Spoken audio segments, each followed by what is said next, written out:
자, 그러면 이제 우리가 자, 이와 같은 면적을 X축으로 회전시켰을 때에 나타나는 그 절단면, 우리가 이 절단면이 이와 같은 빗금친 요런 모양이라고 했을 때에 특별히 요 면을 갖다가 우리는 보통 뭐라 하냐면 그렇죠. 요 빗금친 부분의 넓이를 우리는 보통 요 빗금친 부분, 즉 단면적을 우리는 보통 와샤의 넓이라고 표현해 준답니다. 그럼 어쨌든 간에 지금 우리가 일반적으로 구하고자 하는 입체의 부피에 있어서의 단면적을 우리가 단면의 넓이, 즉 단면적을 Sx라고 우리가 표현했을 때에 이와 같은 빗금친 부분을 X축에 회전시켰을 때에 만들어지는 단면은 이와 같은, 즉 원환면이고, 이 원환면의 넓이를 우리는 보통 여기서 AX라고 표현하는 이 단면적을 특별히 와샤의 방법에 쓸 때는 이걸 라지 AX라고 표현하고, 요것을 우리는 뭐다? 보통 와샤의 넓이라고 한다는 거죠. 그러면 우리가 자, 요 X 값이 보다시피 A에서 B까지 정의되어 있기 때문에 결국 X라는 지점에서의 와샤의 넓이, 즉 단면적을 계산을 해가지고 요 단면적을 우리가 요 SX 자리에 AX를 지부해서 적분해버리면 우리는 여기서 이 빗금친 부분에 회전체의 부피를 구할 수 있다. 이렇게 회전체의 부피를 구하는 방법을 우리는 뭐다? 와샤의 방법이라고 얘기해 준다. 이런 얘기를 합니다. 자, 그러면 이제 우리가 요 면적, 이 빗금친 부분을 X축으로 회전시켰을 때에 생기는 단면의 넓이, 즉 와샤의 넓이 AX라고 하는 것은 결국 우리가 요 구멍 나에 있는 이 원의 빗금친 부분의 넓이이기 때문에 요것은 우리가 전체 큰 원의 넓이인 파이 곱하기 자, 라지 RX의 제곱에서 그리고 이 작은 원의 넓이를 빼면 되겠죠. 그러면 파이 곱하기 작은 원의 넓이는 스몰 r x의 제곱 이렇게 되어진다는 것을 알 수 있죠. 그래서 우린 이걸 다시 적어보면 파이를 묶어내고 결국 라지 RX의 제곱에서 자, 스몰 r x의 이렇게 제곱을 이렇게 빼주는 형태로 우리가 요 단면적을 우리가 와샤의 넓이를 계산할 수 있다는 거죠.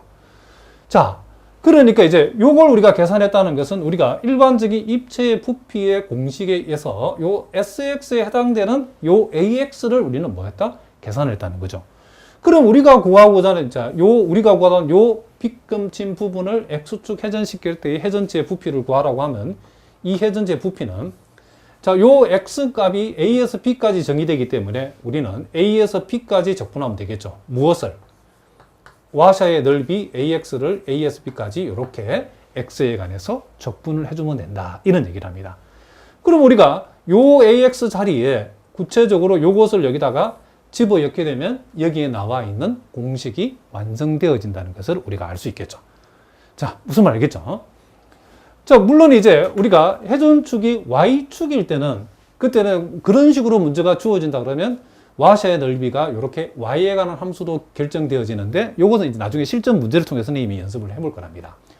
그러면 우리가 지금 여기에서는 우리가 지금 X축을 중심으로 요 빗금친 부분을 회전시킨다 했는데 우리가 이 회전축이 X축이 아니고 X축과 평행한 어떤 또 다른 이렇게 뭐 Y 꼴 예를 들어서 세모라고 하는 이런 직선이 된다.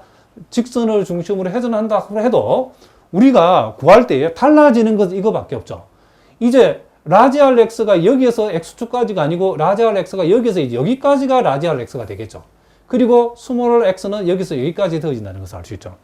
그러면 우리가 요게 세모라는 상수함수에서 요게 세모라는 숫자 상수라고 하면 달라지는 것은 우리가 큰 반지름이 원래 구했던 반지름에다가 뭘만큼 더하죠? 세모만큼이 추가가 되겠죠. 그죠?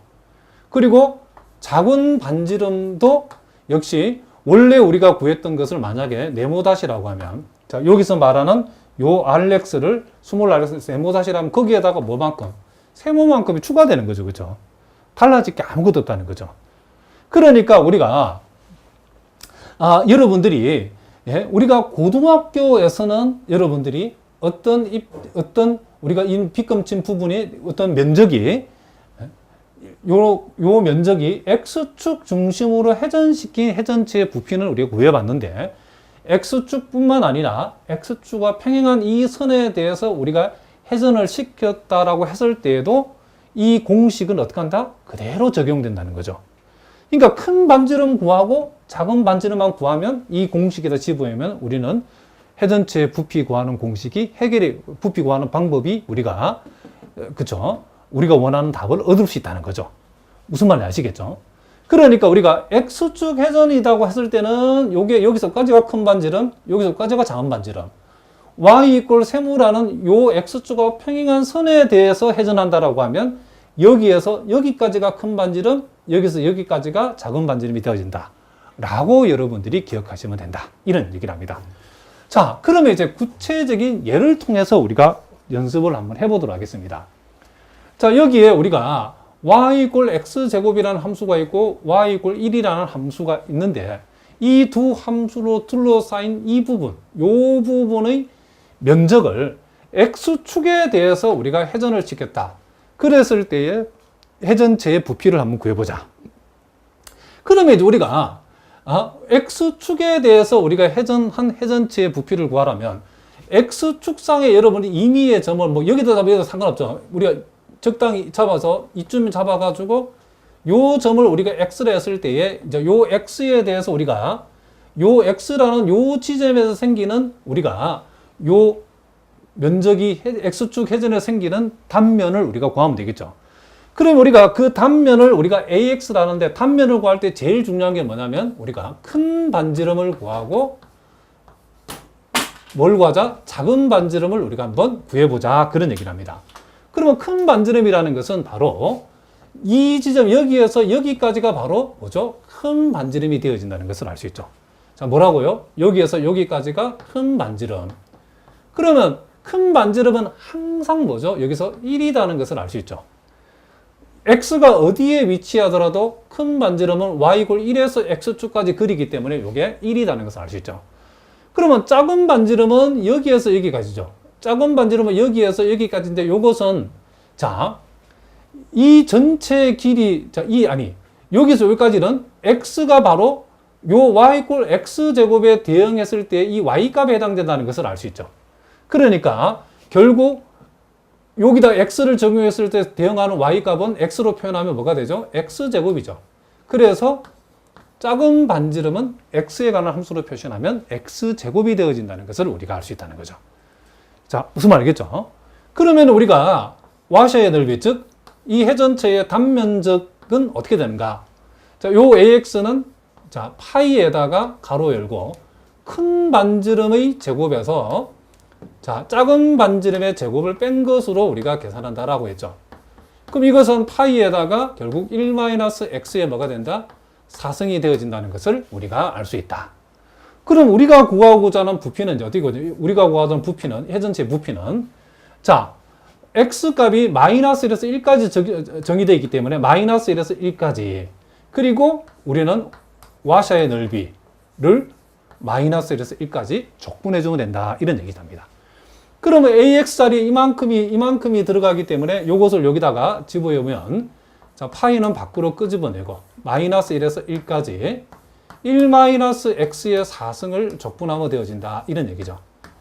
자, 그런데 요 함수는 우함수이기 때문에 우리가 -1에서 1까지 우함수를 적분할 때는 2배를 해주고 절반만 적분하면 되죠. 그래서 2배를 해주고 0에서 1까지 우리는 1-x의 4승 dx 이렇게 하면 된다는 거죠.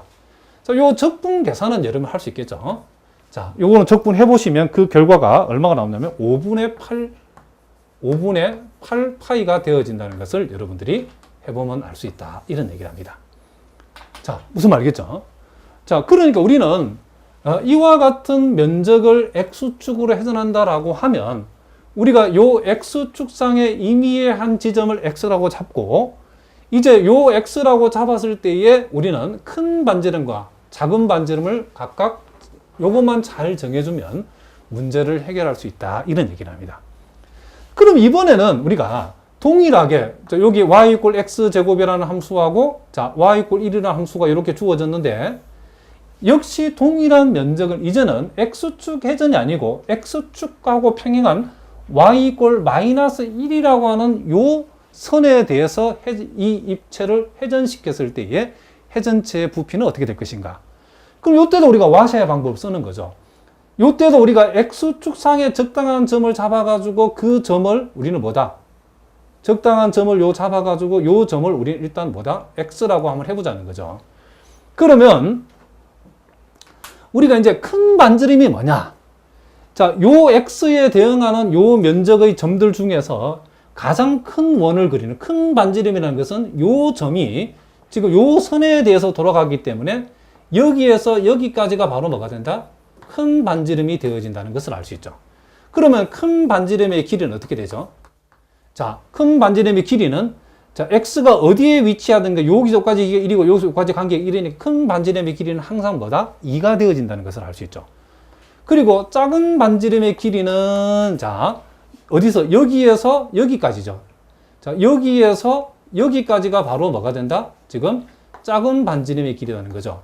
그러면 요만큼은 항상 1이기 때문에 1에다가 자, 여기에서 아까 여기까지 길이는 뭐였죠? 아까 x제곱이었죠. 그래서 작은 반지름의 길이는 1 플러스 x제곱이라는 거죠. 다시 한번. 자, 요 x라는 그 점을 잡았을 때에 자, 이 면적의 요 x에 대응하는 이 면적의 점들 중에 가장 x로 그쵸? 요 회전축에서 가장 멀리 떨어지는 이 점이 돌아간 반지름, 원의 반지름이니까 여기에서 여기까지가 큰 반지름. 그리고 여기에서 여기까지가 뭐다? 작은 반지름. 무슨 말 알겠죠? 큰 반지름의 길이는 항상 2가 되고 작은 반지름의 길이는 이만큼 1에다가 요 길이가 아까 x제곱이었죠. 그러니까 1 플러스 x제곱이 되는 거죠. 그렇게 되면 이제 우리가 회전 단면적, 즉 와샤의 넓이라고 하는 것은 파이에다가 자, 큰 반지름의 제곱에서 작은 반지름의 제곱을 빼면 된다라고 얘기했죠. 그러면 이걸 우리가 다시 한번 정리하면 파이에다가 자, 4에다가 요 1제곱을 빼게 되면 3이죠. 자, 3 마이너스 2x 제곱에다가 자, x의 4승에다가 마이너스 붙이면 이렇게 되어지죠.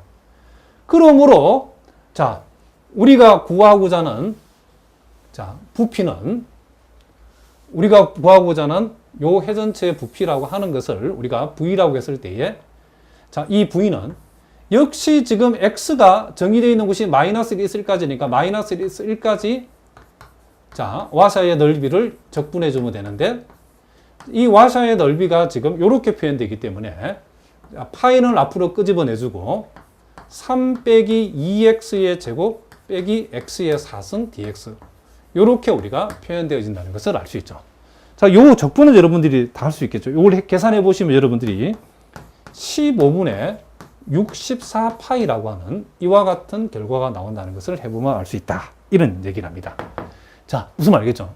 그러니까 우리가 왜 와샤 방법을 우리가 공부를 해야 되냐면 이렇게 X축으로 요 면적을 회전시킨 것은 우리가 고등학교 방법으로도 풀 수 있답니다.